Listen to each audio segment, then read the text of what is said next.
വിയ്യൂർ അതീവ സുരക്ഷാ ജയിലിൽ നിന്നും തടവുചാടി രക്ഷപ്പെട്ട കുപ്രസിദ്ധ കുറ്റവാളി ബാലമുരുകൻ ഒടുവിൽ തമിഴ്നാട് പോലീസിന്റെ വലയിലായി.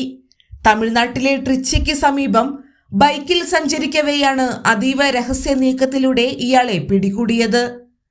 നവംബർ 3-ന് ജയിലിന്റെ അതീവ സുരക്ഷാ മതിലുകൾ ഭേദിച്ച് കടന്നുകളഞ്ഞ ബാലമുരുകനായി കേരള പോലീസും തമിഴ്നാട് പോലീസും സംയുക്തമായി വ്യാപകമായ തിരച്ചിൽ നടത്തി വരികയായിരുന്നു.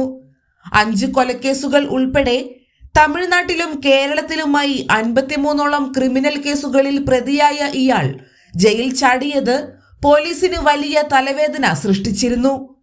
പിടികൂടിയ പ്രതിയെ തെങ്കാശി കോടതിയിൽ ഹാജരാക്കി റിമാൻഡ് ചെയ്തു. നിയമപരമായ നടപടികൾ പൂർത്തിയാക്കിയ ശേഷം പ്രതിയെ ഉടൻ തന്നെ വിയ്യൂർ പോലീസിന് കൈമാറും. കൊടും കുറ്റവാളിയായ ഇയാളെ പിടികൂടാൻ കഴിഞ്ഞത് പോലീസിന്റെ വലിയ നേട്ടമായാണ് വിലയിരുത്തപ്പെടുന്നത്. വിയ്യൂർ ജയിലിൽ നിന്നും ഇയാൾ എങ്ങനെ രക്ഷപ്പെട്ടു എന്നതിനെക്കുറിച്ച് അന്വേഷണങ്ങൾ നടന്നു വരികയാണ്.